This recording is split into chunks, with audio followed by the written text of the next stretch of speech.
सभागार में उपस्थित मैं अपने आगंतुक अतिथिगण से निवेदन करूंगी कि वे सभी आकर के मां सरस्वती के समक्ष दीप प्रज्वलन कर उनको सभी को मार्गदर्शन करें।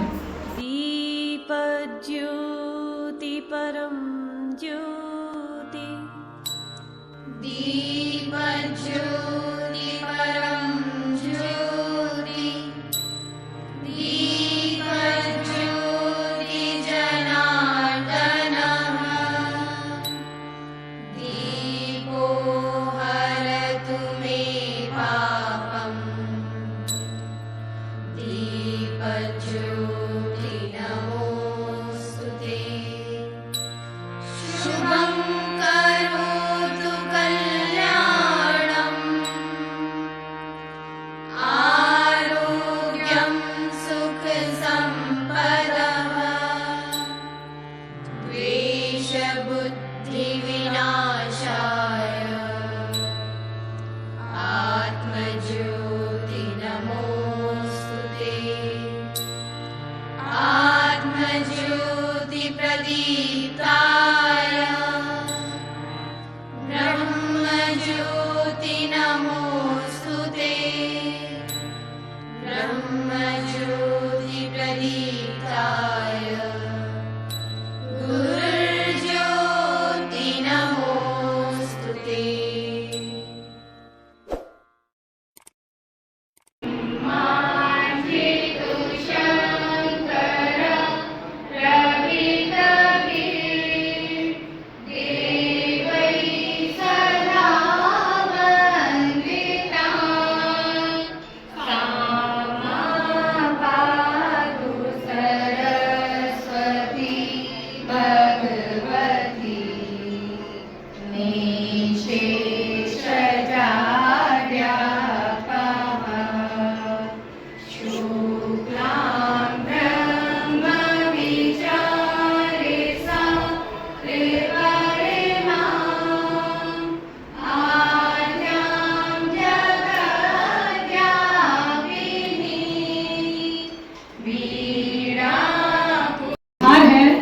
जिसमें एक दिन सबको बह जाना है। कुछ लहरों की गर्त में डूब जाते हैं और कुछ को इतिहास बनाना है। आज इसी संदर्भ में ज्ञान की देवी मां शारदे के समक्ष ब्रह्म में लीन ओम, प्रातः स्मरणीय भारत माता और देव तुल्य अतिथिगण, परम आदरणीय प्रधानाचार्य जी एवं सभी सर्व सम्मानित हमारे अभिभावक बंधु एवं हमारे हृदयांश प्यारे छात्र छात्राओं, सभी के समक्ष आज हम यहाँ पर उपस्थित हैं और आज हमारे विद्यालय का परिणाम घोषित होना है। क्लास 6 से लेकर 8th, 9th, 11th सभी का परिणाम घोषित होना है। सभी बच्चे जो यहाँ पर 1st, 2nd, 3rd के लिए बैठे हुए हैं, जिन्होंने अच्छा अचीवमेंट प्राप्त किया है, तो यहाँ पर हमारे निरंतर जो हमारे विद्यालय के प्रबंधक जी हैं, अभी मैं अपने शैक्षिक प्रभारी को यहाँ पर आमंत्रित करूंगी के लिए। इससे पहले हम थोड़ा सा यहाँ पर समराइज कर दें कि हम यहाँ पर केवल बच्चों को इस विद्या मंदिर में केवल परीक्षा के लिए नहीं, बल्कि जीवन की हर चुनौती, उसका आत्मविश्वास, सही संस्कारों के साथ सामना करने के लिए तैयार करते हैं। और ये निरंतर हमारे विद्यालय प्रबंधक समिति एवं प्रधानाचार्य के समक्ष और सभी हमारे जितने भी आचार्य बंधु हैं, उन्हीं की देखरेख में ये विद्यालय चलता है और सभी विद्यालय प्रबंधक समिति के मार्गदर्शन में हमारा ये विद्यालय निरंतर प्रगति पथ पर है। अब मैं अपने शैक्षिक प्रभारी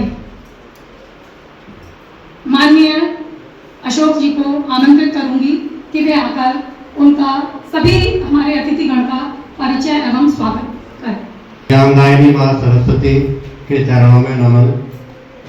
विद्यालय प्रांगण में उपस्थित समस्त अतिथिगण, अभिभावकगण, सभी आचार्य बंधु और बहनें एवं मेरे प्यारे प्यारे बच्चों, आज विद्यालय में कक्षा 6 से लेकर 7, 8, 9 और 11 5 क्लासों का परीक्षा फल एवं पुरस्कार वितरण समारोह के लिए हम लोग यहाँ उपस्थित हुए हैं। इस अवसर पर मैं मंच पर उपस्थित अपने सभी अतिथि गणों के परिचय एवं स्वागत के लिए उपस्थित हुआ हूँ। सर्वप्रथम मेरे दाईं ओर अपने इस कार्यक्रम के मुख्य अतिथि श्री अखिलेश यादव जी, आयुक्त महानगर अलीगढ़। आपके स्वागत के लिए मैं अपने विद्यालय के प्रबंधक डॉक्टर राजीव अग्रवाल जी से अनुरोध करता हूं कि सर को पटका पहनाकर तिलक लगाकर उनका स्वागत करने की कृपा करें।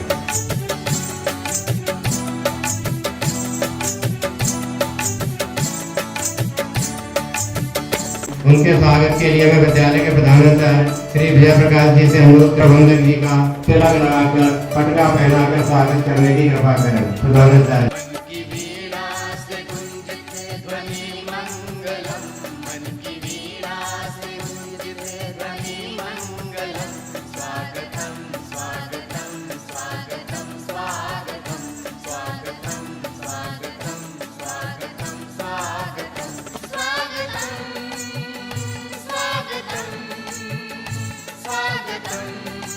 शाहजमाल पुलिस चौकी के प्रभारी श्री महेश चंद्र गुप्ता जी के स्वागत के लिए मैं श्री आशीष जी को आमंत्रित करता हूं कि आप उनको पटका पहनाकर उनका स्वागत करें।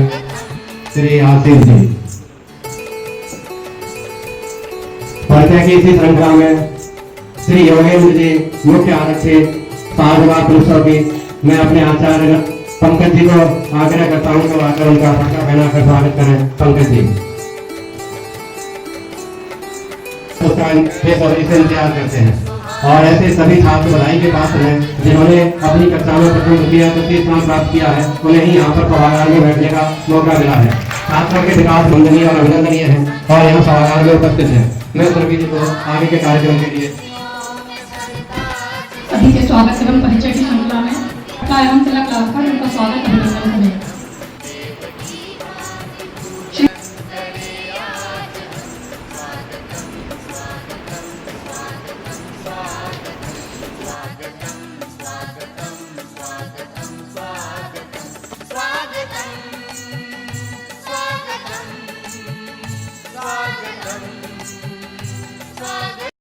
And stop not until you achieve your hope. Swami Vivekananda ji के शब्द, उठो जागो और लक्ष्य प्राप्ति तक मत रुको। जीवन में सभी जानते हैं कि सफलता पाने के लिए कड़ी मेहनत करना जरूरी है और सफलता का कोई शॉर्टकट नहीं होता। अब मैं परीक्षा परिणाम के संदर्भ में अपने विद्यालय के प्रधानाचार्य श्रीमान विजय प्रकाश शर्मा जी को आमंत्रित करूंगी कि वो आकर अभिभावकों के समक्ष कुछ मार्गदर्शन दें, कुछ अपनी बात रखें परिणाम के संबंध में। श्रीमान प्रधानाचार्य जी। साहब जी, आज वो दिन है जिस दिन सभी का इंतजार रहता है। बच्चे हमारे सभी भैया बहन पूरे साल भर मेहनत करते हैं। आज उनका परिणाम घोषित होना है और उनको बड़ी चिंता लगी रहती है, हमारा परिणाम क्या होगा, हम कितने प्रतिशत अंक पाएंगे। इतनी परेशानियों को और क्लास, गर्मी, धूप, बरसात, सर्दी सभी में वो अपनी प्रॉपर मेहनत कर इस मुकाम तक पहुँचते हैं कि उनको अपनी कक्षा में उच्चतम स्थान मिले और एक अच्छी प्रतिशत से वो पास हों। ऐसे हमारे विद्यालय में जो 6 से लेकर 11 तक के जो भैया बहनों की संख्या है, तो उसके परिणाम के लिए घोषणा करने से पहले मैं प्रबंध समिति से आग्रह चाहता हूँ कि उनकी घोषणा की है। तो 6 से 11 तक के जो कुल भैया बहन हैं उनकी संख्या 890 है। लेकिन अभी हमने हाल ही में 26 तारीख को प्राइमरी विभाग का परीक्षा परिणाम घोषित किया गया था, जिसमें हमारे 648 भैया बहन विद्यालय में अध्ययनरत हैं। सभी ने परीक्षा दी, सभी उत्तीर्ण हुए, कोई बालक अनुत्तीर्ण नहीं हुआ। सभी को बहुत बहुत बधाई। जिसमें से 1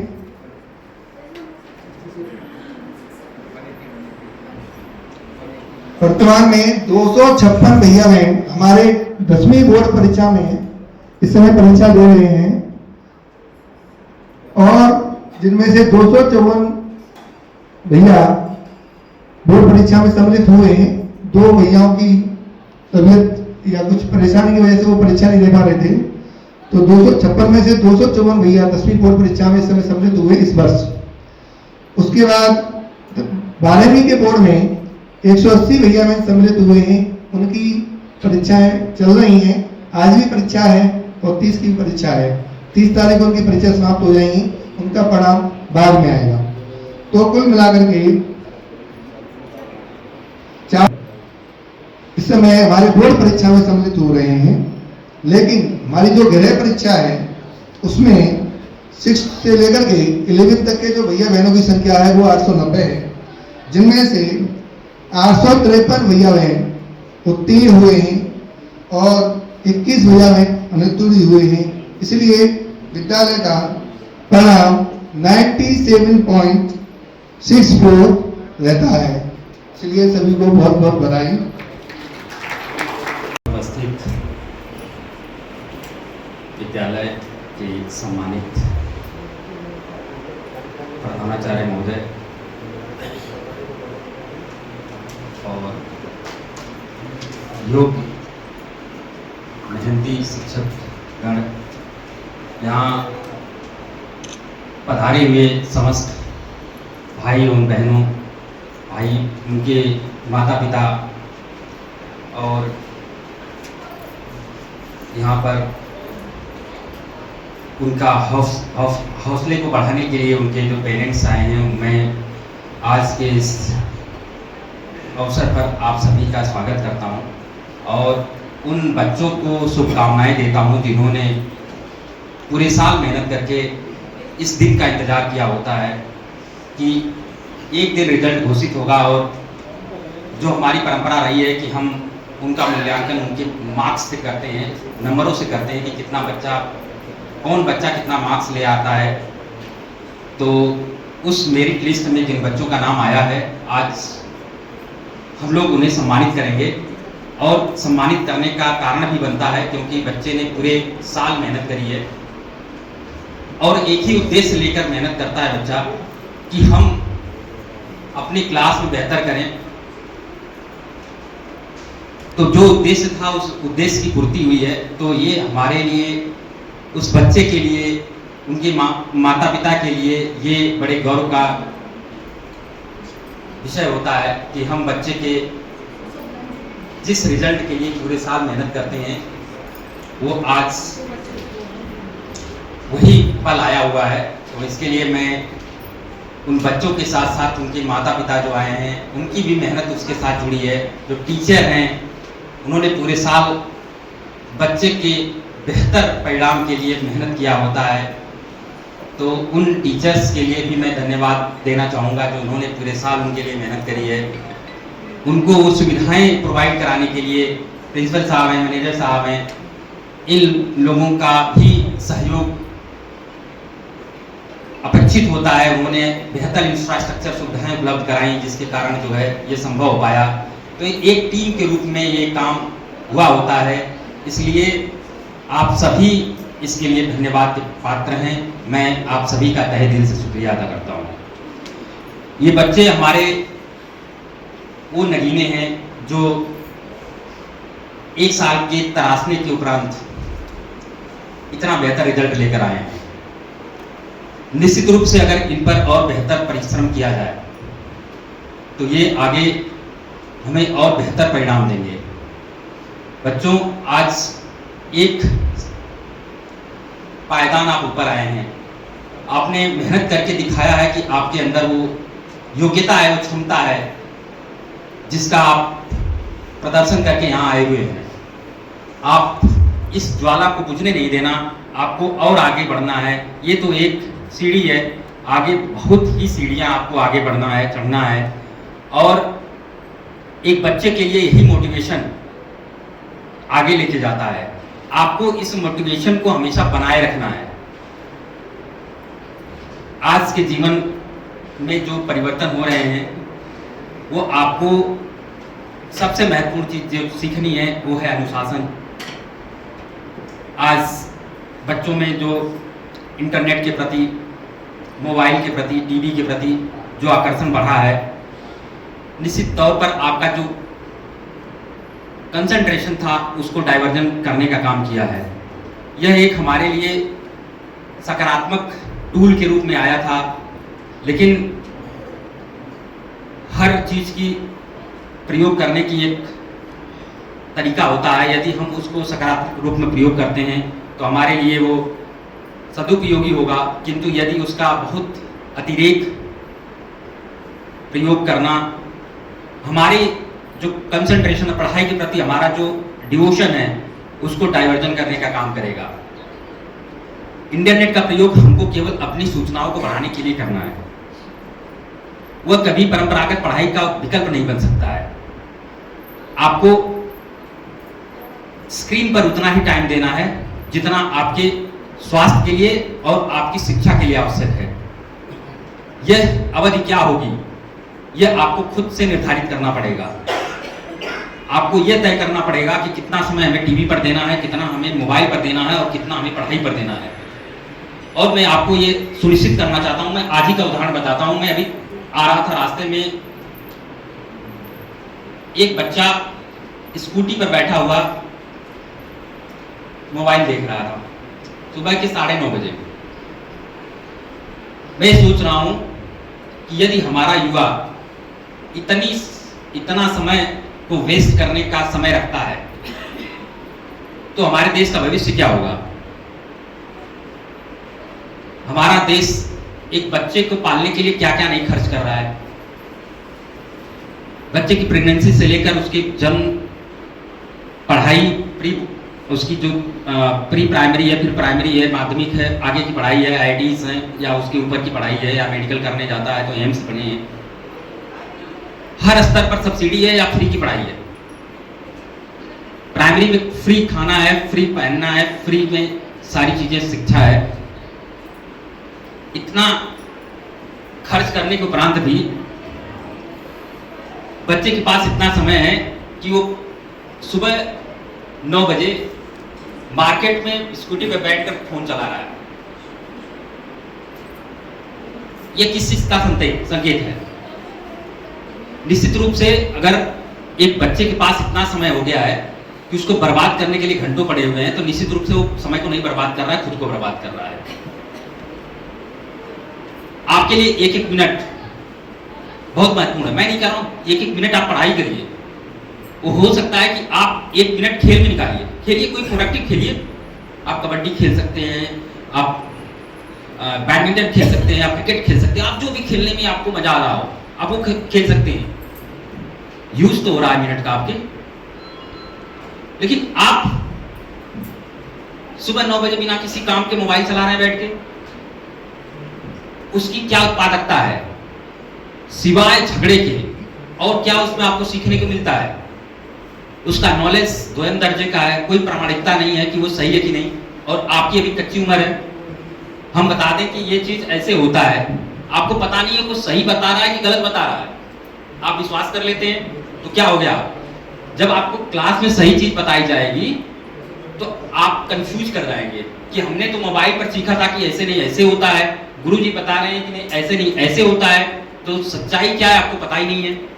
और जब एग्जाम में आप बैठते हैं तो आपको वही कंफ्यूजन क्रिएट करता है कि सत्य क्या है। तो ये चीजें आपको सही ज्ञान अर्जित करने में बाधक बनती है। तो मेरा आपसे विनम्र आग्रह यही है कि आपका समय बहुत ही महत्वपूर्ण है, बहुत ही मूल्यवान है, ये वापस नहीं आना है। आप जब बड़े हो जाएंगे तो इसको याद करेंगे। और मैं आपको इसी वक्त ये आश्वस्त कर रहा हूं, या बाद में बड़े हो जाएंगे तो आपको याद आएगा कि मैंने यदि उस समय का सदुपयोग कर लिया होता तो मैं यह नहीं यह हो गया होता। तो आपको इस वक्त का, इस उम्र का एक एक मिनट का सदुपयोग करना है। अपनी पढ़ाई सर्वोपरि है, इसके उपरांत आपकी शारीरिक विकास भी जरूरी है। आप खेलिए, जो खेल खेलना हो खेलिए। एक रूटीन आपको मैनेज करनी होगी, उसी को जब रूटीन वे में आ जाते हैं आप तो अनुशासन कहते हैं। आपके सुबह उठने का समय फिक्स होना चाहिए, आपको खेलने का समय फिक्स होना चाहिए, आपकी पढ़ाई का समय फिक्स होना चाहिए। और जब इतना चीज आप फिक्स कर लेंगे तो मैं सच बता रहा हूं, एग्जाम के समय आप सबसे हंसते हुए चेहरे होंगे जो जाके एग्जाम देके चले आएंगे। क्यों? क्योंकि जब आपके पास इतना समय होगा तो आपका सिलेबस आपको इतना छोटा लगेगा कि आप एग्जाम देने से पहले 10 बार रिवीजन करके जाएंगे और इतना कॉन्फिडेंस होगा आपके अंदर कि आप कहेंगे कोई बात नहीं, एग्जाम तो मैं ऐसे पास करके आ जाऊंगा और अच्छे मार्क्स लेके आऊंगा। ये आत्मविश्वास कहां से पैदा होगा? आपके अनुशासन से। जब आप एक अनुशासित छात्र बन के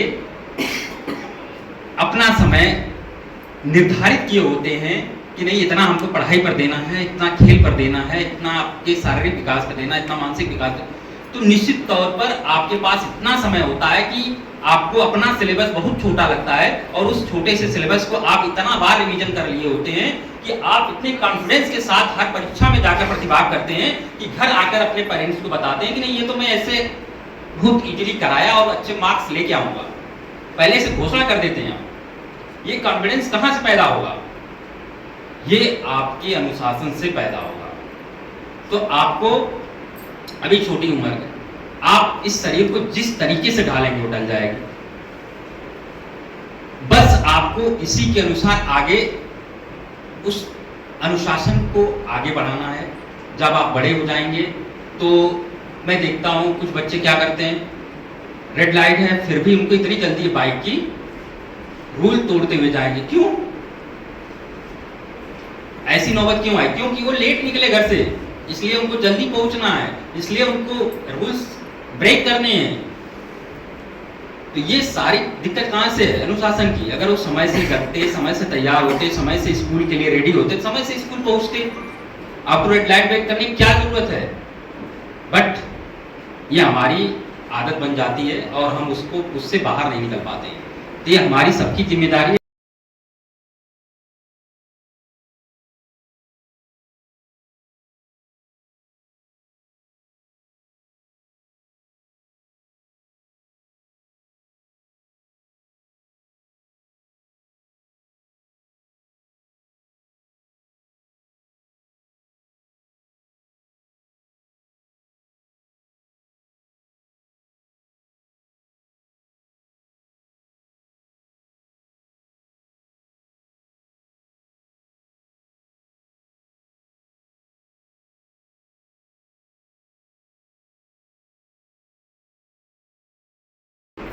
आपसे अनुरोध यही है कि आप जो क्लासेस में हैं उस लेवल की पढ़ाई करिए। आपको बहुत बड़ा सोचने की जरूरत नहीं है कि आप क्लास 6 में हैं और क्लास 12 का आपको मैथ्स करने की जरूरत है। बिल्कुल नहीं करने की जरूरत है। आप जिस क्लास में हैं उस क्लास को जस्टिफाई कर दीजिए।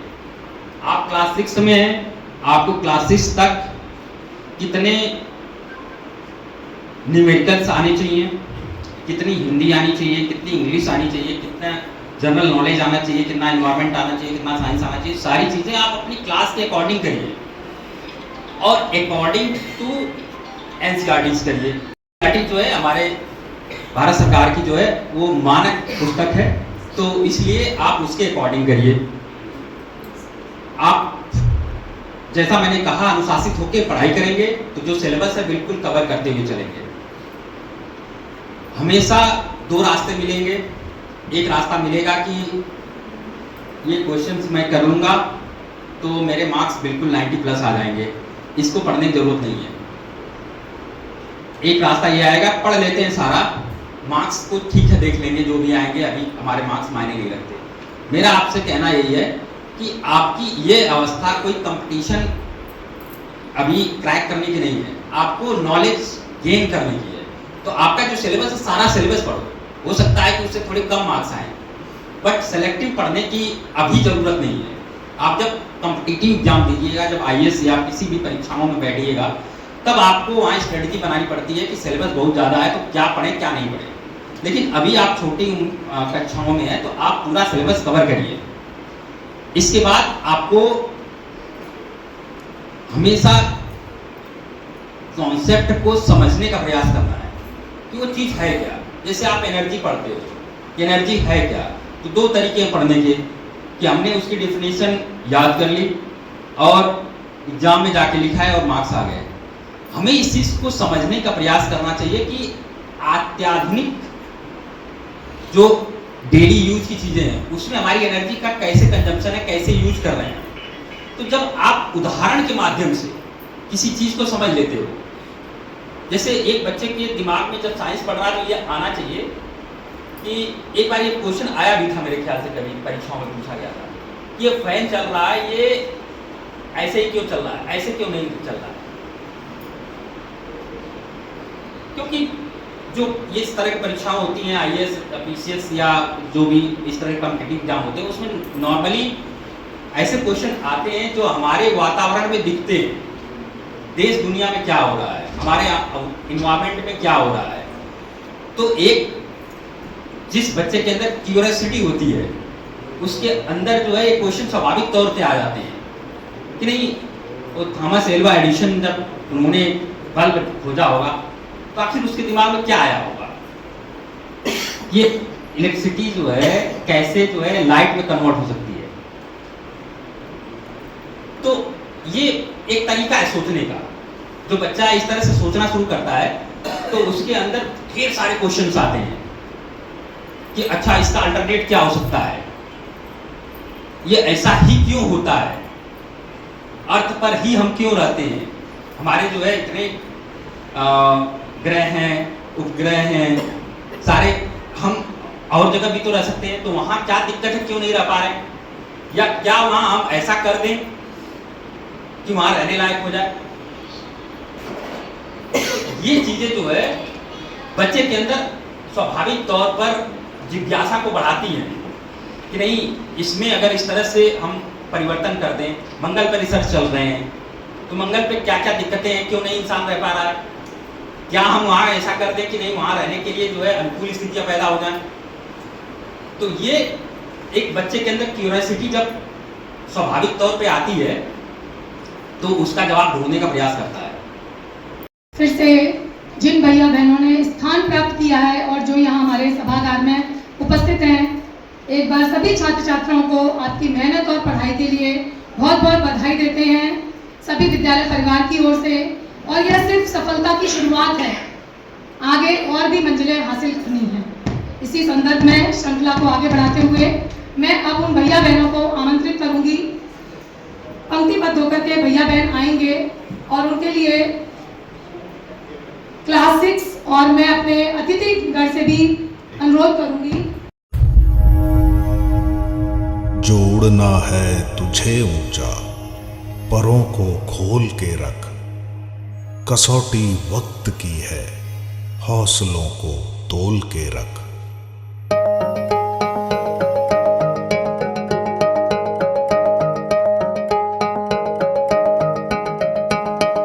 अभी आगाज है तेरा, बहुत कुछ सीखना है, कमर कसनी अभी बाकी है, मुट्ठी भींचना है।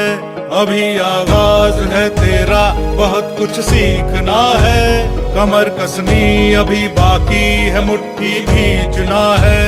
भले हालात हो कैसे भी बस ये सोच ले तू, यही है जिद यही है रार, बस अब जीतना है। लिखूंगा खुद नई तकदीर अपने हाथ से मैं, रगों में खून के संग इस जुनू को घोल के रख।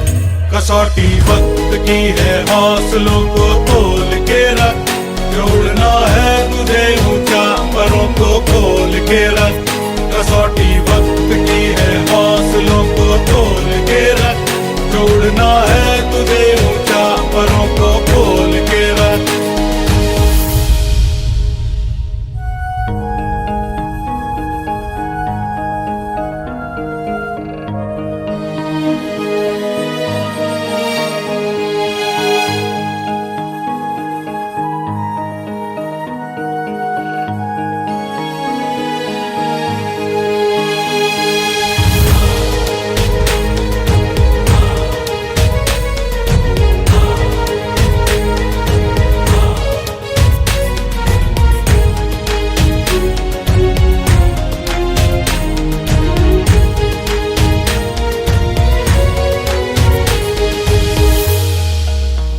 लहरों से डरकर नौका पार नहीं होती, कोशिश करने वालों की हार नहीं होती।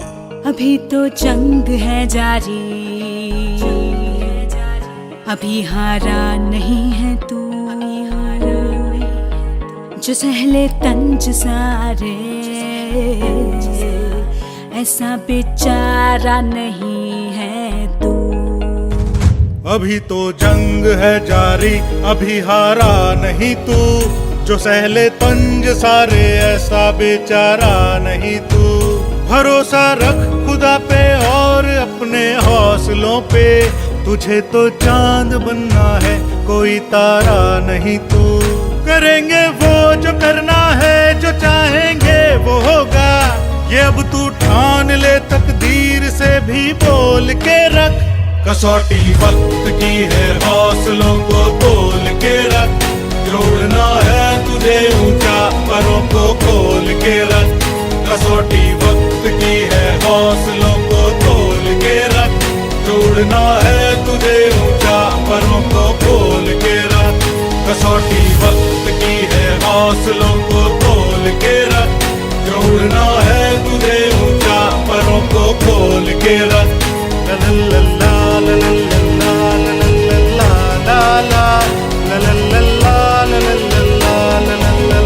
ला ला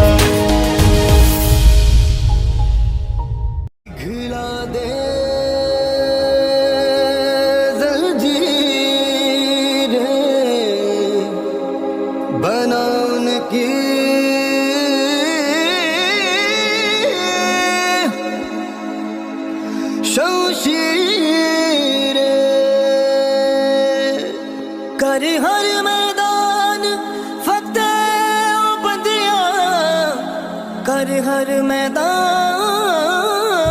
फतेह।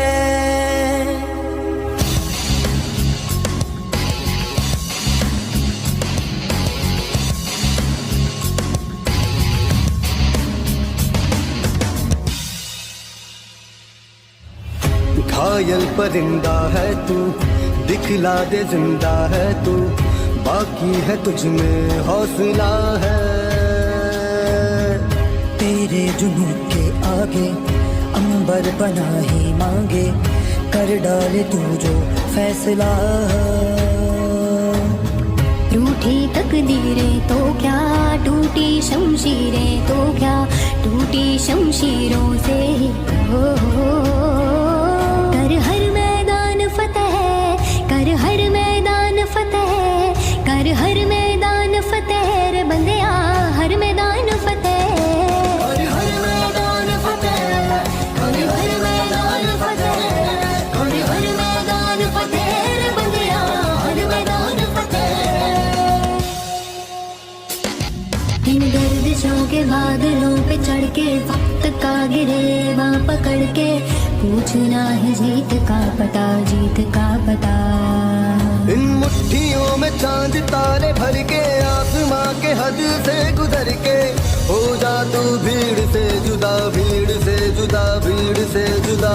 कहने को जर्रा है तू, लोहे का चर्रा है तू, टूटी जमशीरों से ही हो। कर हर मैदान फतेह, कर हर मैदान फतेह, कर हर मैदान फतेह रे बंदिया, हर मैदान फतेह। कर हर मैदान फतेह, कर हर मैदान फतेह, कर हर मैदान फतेह रे बंदिया, हर मैदान फतेह। तेरी कोशिशें ही कामयाब होगी, जब तेरी ये जिद आग होगी, फूक देंगी ना उम्मीदियां, ना उम्मीदियां, ना उम्मीदियां। पीछे पीछे रास्ते ये चल के, बाहों के निशानों में डल के, ढूंढ लेंगे अपना आशियां, अपना आशियां, अपना आशियां। लम्हों से आंख मिला के, रख देंगे जान लड़ा के, टूटी शमशीरों से ही हो।